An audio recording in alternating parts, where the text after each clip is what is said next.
सतगुरु कबीर बीजक साखी प्रकरण साखी 13। हंसा मोती बिकानिया कंचन थार भराए, जो जाको मर्म न जाने सो ताको काह कराए। हंसा हंसा और हंस दो प्रकार के कहे गए हैं। जैसा कि हंस पक्षी मानसरोवर का निवासी कहा गया है, वहाँ वो मोती चुगता है, मोती उसका आधार है। और हंस सुख सागर में है, जहाँ वो मोती का आधार भी नहीं होता है। हंस और हंसा दो बताए गए हैं। तो जो हंसा है वो हमेशा मोती के आधार पर रहता है, वो मानसरोवर में रहता है। और हंस सुख सागर में रहता है, समुद्र महासागर में रहता है।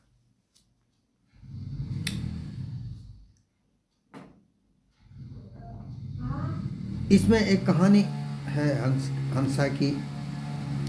एक राजा के कुछ बीमारी थी, उसके रोग था। उस रोग को मिटाने के लिए बहुत सारे लोगों को इकट्ठा किया गया, बहुत सारे वेद आए, उपचार करने वाले आए।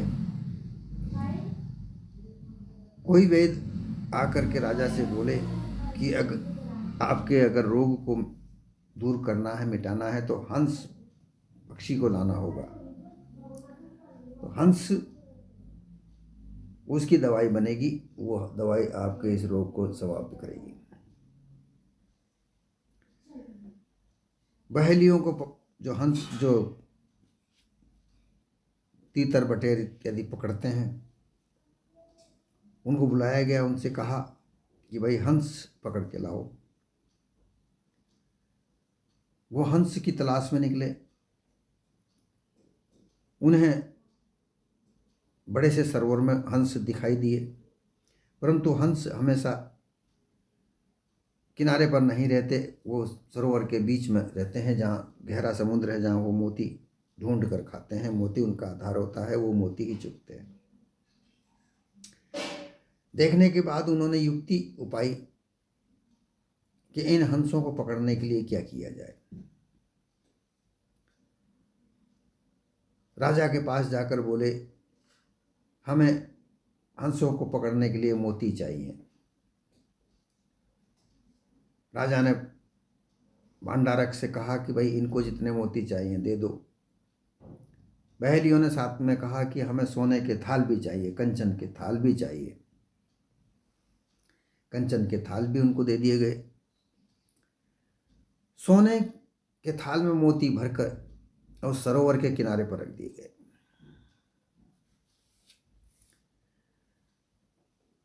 जब सोने के थालों पर सूर्य की किरण पड़ी, प्रकाश पड़ा, तो वो सूर्य की किरण से सोने के थाल चमकदार, उनकी चमक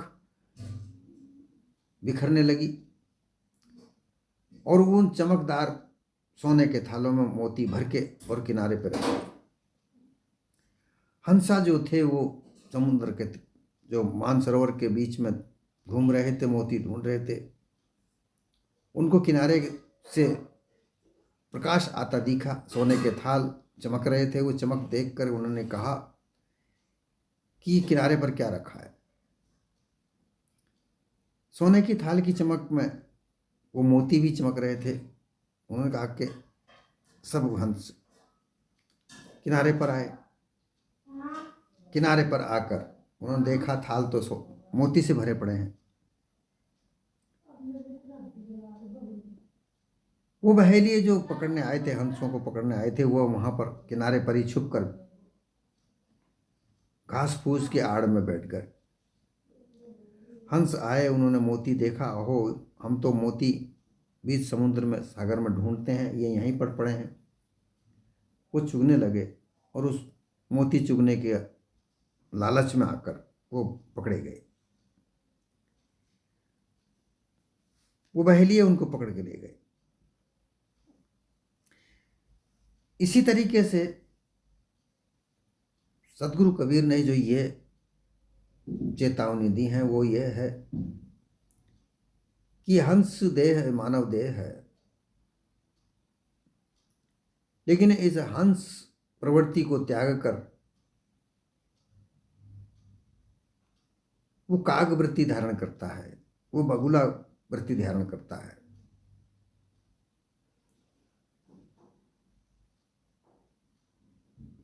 काग वृत्ति में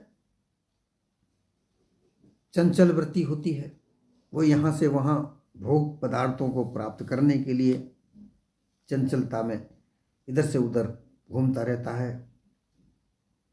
ना उसकी वाणी में सार है, ना उसके रंग में सार है, ना उसके कार्य में सार है। बगुला है, बगुला गुप्त वृत्ति के द्वारा, छल कपट के द्वारा घूमता है। छोटे छोटे नालों में, खोखरों में, किनारे पर बैठकर ध्यान लगाकर बैठता है। मच्छियां पास आती हैं, उनको वो खा जाता है। फिर हंसा है, साफ सुथरा होकर, अच्छा व्यक्ति बनकर, अच्छा व्यक्ति, ऊंचे विचार का व्यक्ति, धनी बनकर इस संसार में विचरण करते हैं, लेकिन उनकी वृत्ति वही लालची होती है, अर्थात लोभ लालच में ही वो बंधे पड़े रहते हैं और लोभ लालच में आकर वो बंधते हैं, बंधन में बंध जाते हैं। हंस वृत्ति ऐसी है जहाँ किसी प्रकार का आधार नहीं होता, अपने निस्वरूप में स्थित होने वाला चेतन स्वरूप जीव इस नरदेह में किसी प्रकार की इच्छा नहीं रखता, वर्तमान में अपना गुजर बसर करता है। जैसा वर्तमान उसके साथ है वो वैसा ही अपना आचरण रखता है, जैसा उसे परिस्थितिवश खाना मिल जाए वो खा लेता है, कपड़े मिल जाए पहन लेता है। वो दिखावा रोचकता नहीं करता है। इसके उलट एक तरफ तो गुरुआ लोगों की रोचक वाणी उनके लोभ लालच के लिए, उनके धन लाभ के लिए, उनके सुख ऐश्वर्य लाभ के लिए बनाई और बनाकर इस संसार में फैला दी। दूसरी तरफ जो नरजीव हैं, जो लोभी लालची लोग हैं, वो मुक्ति प्राप्त करने के लिए ऐसे गुरुआ प्रपंचियों के पास जाते हैं। इन गुरुआ प्रपंचियों ने 4 प्रकार की मुक्तियां रोचक वाणी के द्वारा निर्मित की और वो कहा कि हमारे पास आओ, हम तुम्हें मुक्ति देंगे। ये मुक्तियां 4 प्रकार की हैं। सालोक्य, सामीप्य, सारूप्य और सायुज्य। इन मुक्तियों को प्राप्त करने के लिए अर्थ, धर्म, काम, मोक्ष, ये 4 फल एवं 8 सिद्धि 9 निधि, इनको हम तुम्हें देंगे, तुम हमारे पास आओ। ये गुरुवार प्रपंची बहेलिए बनकर, जिस तरीके से बहेलियों ने हंसों को पकड़ने के लिए सोने के थाल में मोती रखे, उसी प्रकार से ये बहेलिए रूपी जो गुरुआ प्रपंची लोग हैं, उन्होंने अपने अपने धर्म का, अपने अपने मत पंथ का रोचकता के साथ प्रारूप तैयार करके लोगों को अपने बंधनों में बांधने के लिए रख रखे हैं। और उनको देखकर लोग उनके जंजाल में उलझते हैं, जाल में उलझते हैं और बंध जाते हैं, जैसा कि वो हंस बंधे। उनको अपनी सुध नहीं, वो मुक्ति का मर्म नहीं जान पाते, अर्थ, धर्म, काम, मोक्ष का वो अर्थ नहीं जान पाते, 9 निधि, अष्ट सिद्धि का वो अर्थ नहीं जान पाते। वो उनके लालच में आकर गुरुआ प्रपंचियों की वाणी के जंजाल में उलझकर फंस जाते हैं, बंध जाते हैं, परंतु कभी ये विचार नहीं करते कि ये जो कह रहे हैं वो सत्य भी है या नहीं है। परंतु वह बंध जाते हैं। हंस देह ये मानव देह है, परंतु लोभ लालच में आकर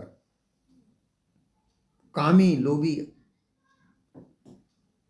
भोग पदार्थों की ओर आकर्षित होकर भोगों में लिप्त होकर वो इन बंधनों में बंधते हैं। भ्रमिक गुरुआ खुद अपने बंधनों में बंधे हुए हैं और वो रोचक वाणियों के द्वारा दिखावा करके लोगों को अपने जाल में फंसाते हैं, बांधते हैं और बांध कर उनको आवागमन के चक्रव्यूह में डाल देते हैं।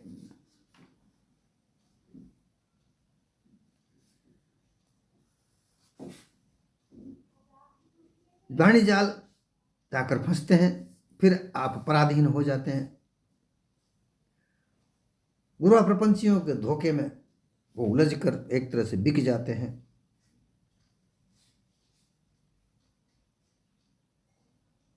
सोने चांदी की असरफियां के लालच में अष्ट सिद्धि के लिए कहा जाता है कि ये 8 प्रकार की सिद्धियां।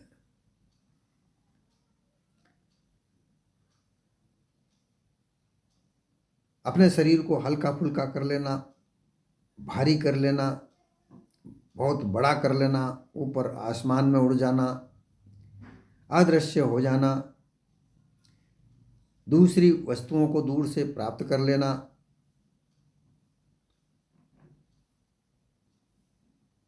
ये 8 प्रकार की सिद्धियां हैं।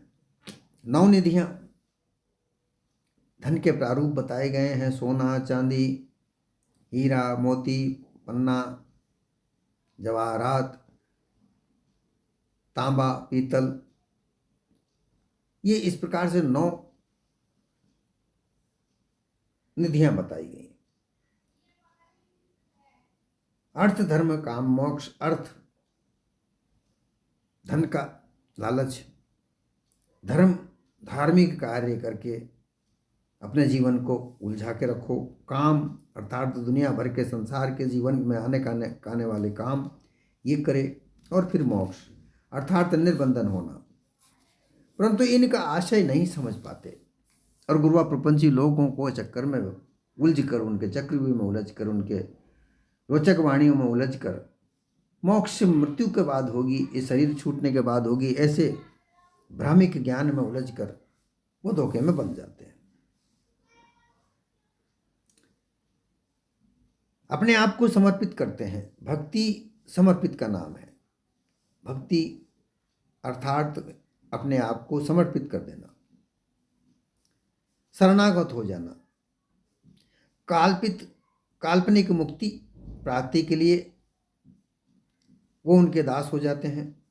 ईश्वर ब्रह्म देवी देवता मंत्र तंत्र इनको प्राप्त करने के लिए गुरुआ प्रपंचियों के दास होकर, उनके चेले शिष्य होकर उनके बंधनों में बंध जाते हैं। परंतु यथार्थ रूप में जो जीवत मुक्ति जो प्राप्त होनी है वो उनके पास नहीं है, वो उनके पास होती ही नहीं है। उनके पास सीधा साधा एक ही शब्द होता है कि मुक्ति तो मरने के बाद होती है। मरने के बाद मुक्ति अगर मिल भी जाए तो वो किसने देखी, ये वो समझ नहीं पाते हैं।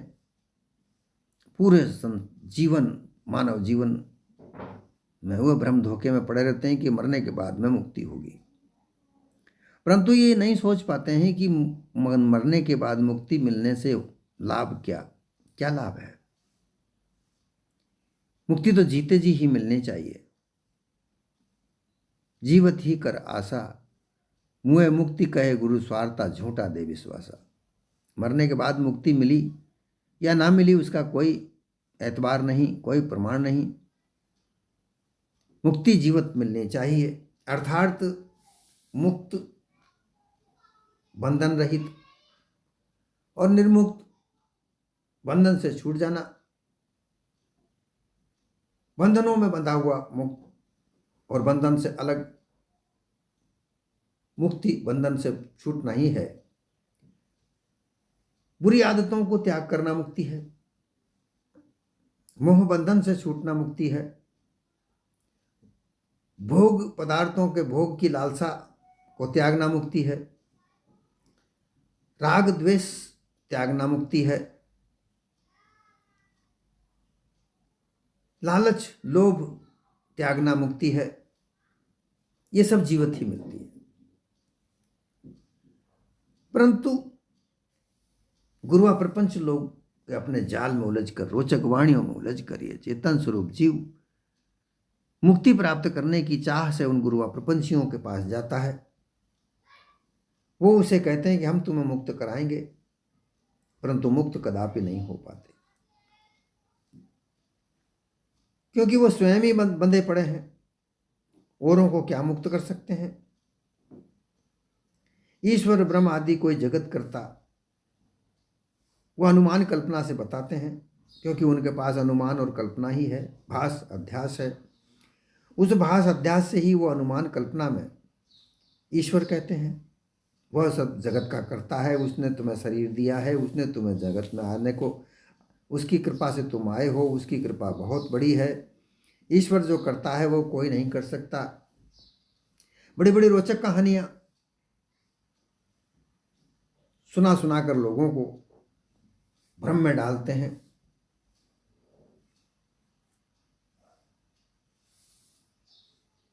अगर ऐसा है, एक लोग ज्यादातर ये कहते हैं, नर इच्छा नहीं होते हरि इच्छा, तत्काल जाना था बैकुंठ में भेज दिया पाताल। अब अगर ऐसा इस बात पर कभी विचार किया जाए तो ये तो छल है, कपट है, धोखा है। जबकि इन्हीं प्रपंचियों का जो सिद्धांत है वो यह कहता है कि यज्ञ करने से स्वर्गलोक की प्राप्ति होती है। राजा बलि ने 1000 यज्ञ किए, परंतु उसको पाताल में भेजा, क्योंकि अगर वह 1000 यज्ञ पूरे होने का जो फल मांगता तो किसी देवता से भी ज़्यादा फल उसका हो गया था। परंतु उसको छल कपट करके, जिसको हरि कहा जाता है, जिसको जगत का कर्ता कहा जाता है, उसी ने उसको छल कपट से पाताल में भेज दिया। वह भी एक आस्था के कारण। आस्था में, झूठी आस्था में बंधे हुए लोग, अज्ञानी, अज्ञान दशा में भक्त, क्योंकि भक्त की जो दशा होती है वो अज्ञान दशा होती है, उसे ज्ञान की प्राप्ति होती ही नहीं है, वो ज्ञानी होता ही नहीं है। ज्ञान का तो मार्ग ही अलग है। जहां ज्ञान का मार्ग होता है वहां छल कपट पाखंड नहीं होता। भक्ति मार्ग में छल कपट पाखंड है, अज्ञानता है, और वो उसमें लग के, भक्ति में लग कर वो बनता है। छल कपट पाखंड गुरुआ प्रपंची लोगों के साथ रहकर बंध जाता है। ईश्वर एक अनुमान है, ब्रह्म एक कल्पना है।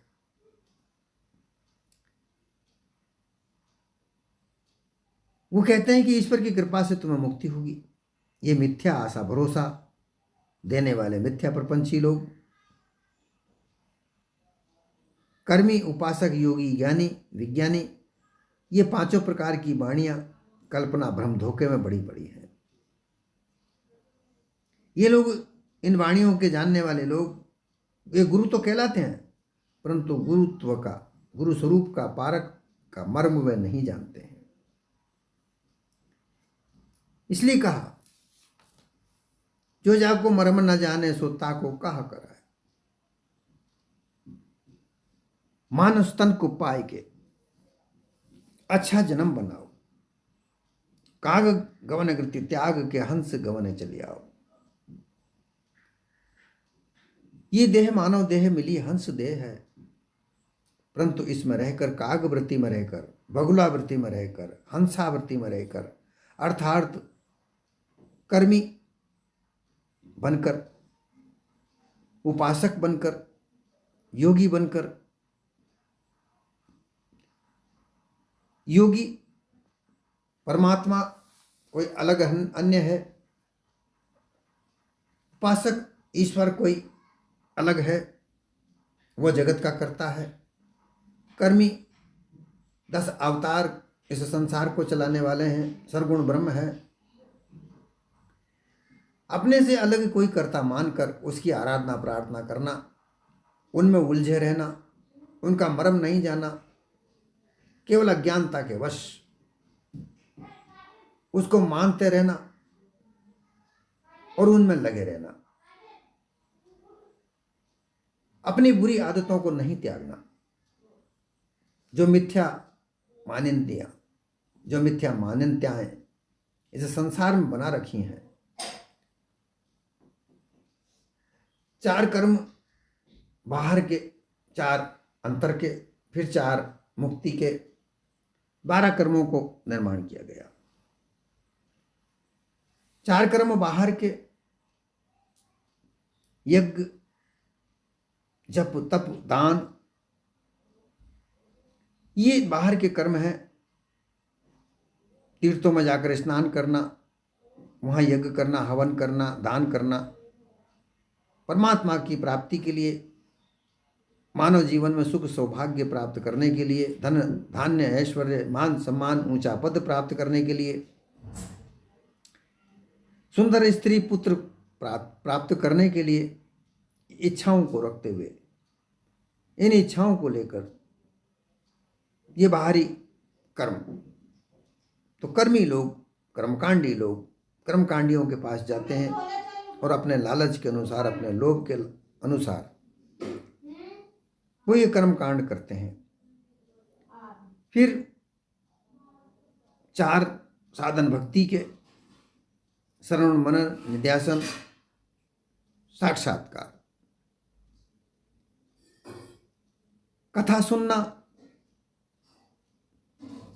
मनन करना, धारण करना और उन पर चलना। इन 4 साधनों से तत्वमसी के उपदेश को सुनना। तत्वमसी उपदेश में 3 प्रकार के पद हैं, ईश्वर, ब्रह्म और जीव। इनका भेद जानना। जीव ज्ञान है, ईश्वर ज्ञान है, ब्रह्म विज्ञान है। ऐसा गुरु प्रपंची लोगों ने मान्यता बना रखी है। जीव अल्पज्ञ है, ईश्वर सर्वज्ञ है, ब्रह्म चैतन्य है। ऐसा कहकर जो जीव सर्व सामर्थ्य है, जो निर्बंधन है, जो ज्ञानाकार है, जो सर्वदा नित्य है, उसको अल्पज्ञ बताकर, कोई अन्य करता है ऐसा समझाकर, उलझाकर उसको बांध के रखा है। क्यों? कि वो अपने मर्म को नहीं जानता है, अपने भेद को नहीं जानता है। इसलिए साहब ने कहा, जो जाको मर्म न जाने ताको कहा कराए। अपने स्वयं का भेद तो जानता नहीं है कि तुम हो क्या। सबसे पहले ये जाने कि तुम क्या हो। पहले जान स्वरूप को, पाछे बंधन चीन, दोनों से परिचय भई तो आप ही मोक्ष गई लीन। पहले तुम ये जानो कि तुम क्या हो। तुम किसी का अंश नहीं हो, जैसा कि तुम्हें कहा जाता है कि तुम ईश्वर के अंश हो। तुम परमात्मा महाविज्ञानी है, उसके तुम क्षणिक विज्ञान हो। तुम ब्रह्म का भास हो। ऐसी जो मान्यता, मिथ्या प्रकार की जो मान्यता बना रखी हैं योगी ज्ञानी भक्तों ने, ये मिथ्या है। ईश्वर की कल्पना चेतन स्वरूप जीव करता है। ब्रह्म का अनुमान चेतन स्वरूप जीव करता है। कोई परमात्मा है, इसको मानने वाला ये चेतन स्वरूप जीव है। और उन मान्यताओं को बना करके फैलाने वाला, उनके ऊपर ग्रंथ लिखने वाला ये चेतन स्वरूप जीव है। फिर उनको लिखने वाला, उन्हीं में भूल जाना, उन्हीं का उपदेश करने वाला ये चेतन स्वरूप जीव है। इसके अलावा कोई दूसरा नजर आता ही नहीं है। जब दूसरा नजर नहीं आता है, मिथ्या कल्पना में, मिथ्या अनुमान में, भास अध्यास में उलझकर, इनका जो मर्म नहीं जानता है, वो भास अध्यास अनुमान कल्पना में उलझकर बंध जाता है। फिर मुक्ति के लिए गुरुआ प्रपंचियों के पास जाता है। फिर ये गुरुआ प्रपंची कहते हैं कि मुक्ति तो ये देह छूटने के बाद मिलती है, परंतु ऐसा कुछ होता ही नहीं। उनके पास में इतना बड़ा एक धोखा है, उस धोखे का ये लाभ उठाते हैं। बंधे तो वो भी पड़े हैं, मुक्ति तो वो भी नहीं है, वो भी मुक्त नहीं हो पाते, वो भी विभिन्न प्रकार के बंधनों में बंधे पड़े हैं। परंतु उनके पास में ऐसा कहने से अपार धन संपदा इकट्ठी होती है, एकत्रित होती है, अपार ऐश्वर्य प्राप्त होता है, जो सांसारिक व्यक्ति नहीं प्राप्त कर सकता, जो भोगी कर्मी नहीं प्राप्त कर सकते, वही गुरुआ प्रपंची लोग ऐश्वर्य प्राप्त करते हैं। वो भोगों में उलझे पड़े रहते हैं, परंतु ये मर्म भक्त नहीं जान पाते, योगी नहीं जान पाते, उपासक नहीं जान पाते, ब्रह्मज्ञानी नहीं जान पाते, क्योंकि जब तक अपने से अलग कोई कर्ता माना जाता है तब तक ये भेद जाना ही नहीं जाता। तुम क्या हो, तुम्हारा स्वरूप क्या है, ये जाने बगैर ये भेद मिलता नहीं है। इसलिए अपने मर्म को जानो, अपने भेद को जानो कि तुम क्या हो। तुम चेतन स्वरूप हो, ज्ञानाकार हो, तुम अजर अमर हो, तुम्हें ज्ञान की आवश्यकता नहीं है, तुम तो ज्ञान हो। ये मन जो है ये अज्ञान है, इसको ज्ञान की आवश्यकता है, यही अंधा है और ये अपने अंधेपने में तुम्हें आवागमन के चक्रव्यूह में ये डालता है। इसलिए अपने मर्म को जानो, अपने भेद को जानो कि तुम चेतन स्वरूप ज्ञानाकार, इस संसार में सदैव से सदैव रहने वाले। ये संसार परिवर्तनशील है, तुम परिवर्तनशील नहीं हो। ये संसार के स्वरूप कई प्रकार के हैं, परंतु तुम्हारा कोई विकल्प नहीं है। तुम जैसे भी हो, 184 जीवाजून में जहाँ भी हो, तुम चेतन स्वरूप जीव हो, तुम्हारे अलावा कोई दूसरा है ही नहीं।